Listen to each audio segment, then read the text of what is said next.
الحمد للہ رب العالمین والصلاة والسلام علی اشرف الانبیاء والمرسلین اما بعد فاعوذ باللہ من الشیطان الرجیم بسم اللہ الرحمن الرحیم۔ سورۃ الاسراء آیت نمبر 32 اللہ تعالیٰ نے فرمایا وَلَا تَقْرَبُوا الزِّنَا إِنَّهُ كَانَ فَاحِشَةً وَسَاءَ سَبِيلًا، زنا، فحاشی، برائی، بدکاری کے قریب بھی نہ جانا، یہ بہت زیادہ فحاشی والا کام ہے اور بہت ہی برا رستہ ہے۔ سلسلہ احادیث صحیحہ کے اندر شیخ البانی رحمۃ اللہ علیہ نے ایک روایت نقل کی اور یہ صحیح حدیث ہے۔ ان فتن شابن اتن نبی صلی اللہ علیہ وسلم فقال یا رسول اللہ اذن لی بالزنا، ایک نوجوان آیا نبی علیہ الصلوۃ والسلام سے آ کر درخواست کرتا ہے، عرض کرتا ہے کہ حضور مجھے برائی کرنے کی اجازت دے دیجئے، حضور مجھے زنا کی اجازت دے دیجئے۔ تو صحابہ کرام جو پاس بیٹھے ہوئے تھے انہوں نے اس کو ڈانٹنا شروع کر دیا، اسے روکنا شروع کر دیا کہ رک جا تو یہ کیا کہہ رہا ہے۔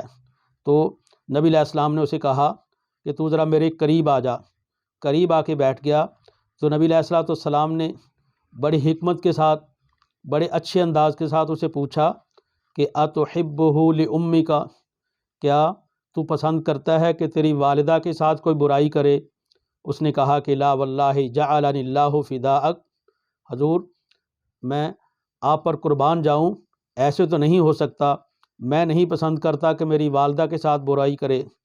نبی علیہ السلام نے فرمایا وَلَلنَّاسُ يُحِبُّونَ لِأُمَّهَاتِهِمْ، اگر تو اپنی والدہ کے ساتھ کسی کو برائی کرتے ہوئے نہیں برداشت کرتا تو لوگوں کے بھی یہی جذبات ہیں، وہ بھی پسند نہیں کرتے۔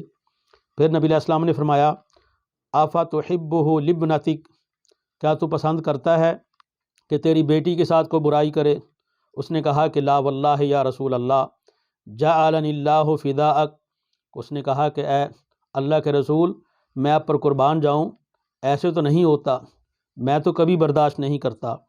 آپ نے فرمایا وَلَلنَّاسُ يُحِبُّونَ لِبَنَاتِهِمْ، لوگ بھی اپنی بیٹیوں کے ساتھ کوئی برائی کرے اس بات کو پسند نہیں کرتے۔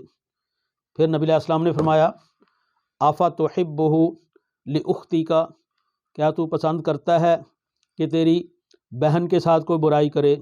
اس نے کہا کہ لا واللہ جعلنی اللہ فداءک، نہیں حضور ایسے تو نہیں ہے، میں آپ پر قربان جاؤں، میں تو پسند نہیں کرتا کہ میری ہمشیرہ کے ساتھ، میری بہن کے ساتھ کوئی برائی کرے۔ تو نبی علیہ السلام نے فرمایا وَلَلنَّاسُ يُحِبُّونَ لِأَخَوَاتِهِمْ، لوگ بھی پسند نہیں کرتے کہ ان کی بہن کے ساتھ کوئی برائی کرے۔ پھر نبی علیہ السلام نے فرمایا أَفَتُحِبُّهُ لِعَمَّتِكَ، کیا تو پسند کرتا ہے کہ تیری پھوپھی کے ساتھ کوئی برائی کرے؟ پھر اس نے یہی کہا کہ آپ پر قربان جاؤں حضور میں تو یہ نہیں پسند کرتا۔ نبی علیہ السلام نے فرمایا وَلَلنَّاسُ يُحِبُّونَ لِعَمَّاتِهِمْ، لوگ بھی پسند نہیں کرتے کہ ان کی پھوپھی کے ساتھ کوئی برائی کرے۔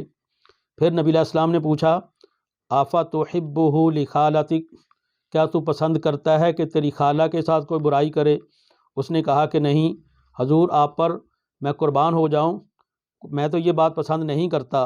تو نبی علیہ السلام نے فرمایا وَلَلنَّاسُ يُحِبُّونَ لِخَالَاتِهِمْ، لوگ بھی اپنی خالہ کے ساتھ برائی کو پسند نہیں کرتے۔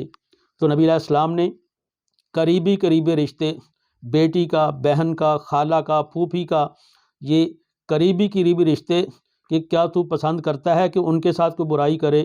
اس نے نہیں کی کہ حضور میں تو پسند نہیں کرتا۔